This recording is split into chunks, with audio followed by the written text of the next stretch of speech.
Hello and welcome to this short introductory video using Inobiz products to make a small REST API.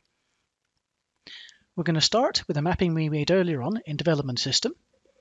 As you can see on here, we're taking a simple text string which we parse using our flat file parser, and we map it to a JSON output.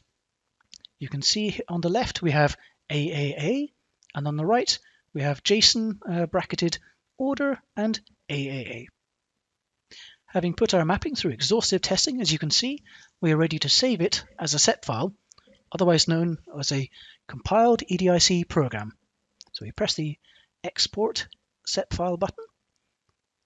We're happy with the file name and where it's going to be saved to, and we press Save.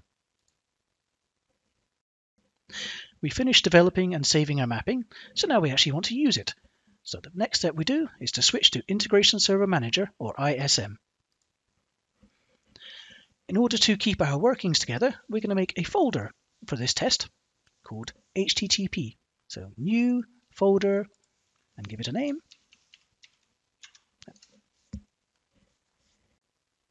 We now want to drag our SEP file from the hard disk onto the server.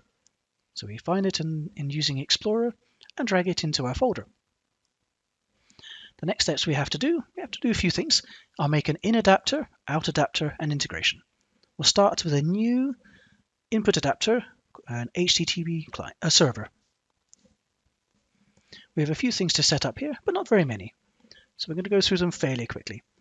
We give it a name, which we use for our own tracking. And we have to give it a URL to sit on.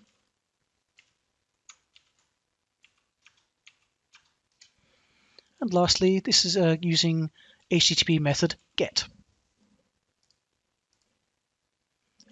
And we're done making the input adapter. So we save it, and you see it showing up in our HTTP folder on the left. Now we have to do a response. This is where we configure the reply that the user will see. We set this up in a very similar fashion to HTTP client. So give it a name, and that's all we have to do. Most of the information for a response adapter comes from the input adapter. So we have our adapters, we have the SEP. The last thing we need to do here is set up an integration.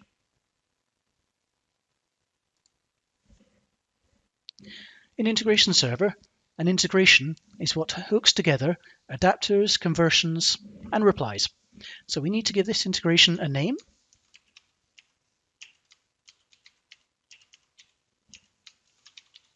Hopefully you give it a descriptor name, and now we can drag our adapters to the appropriate spaces.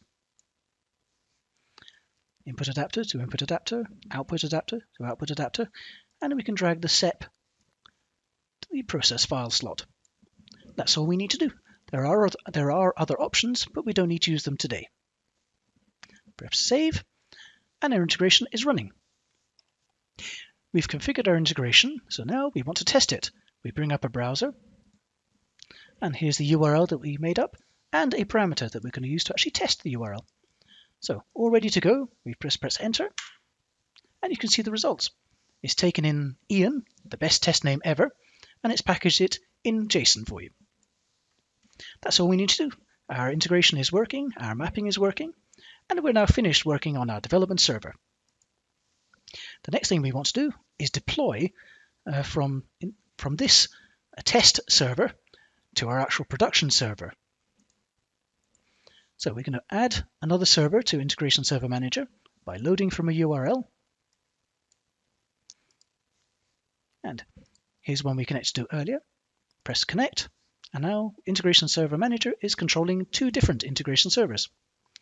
All the information we need for our integration is stored in this HTTP folder. We have SEP, in adapter, out adapter, and integration all packaged together in one folder.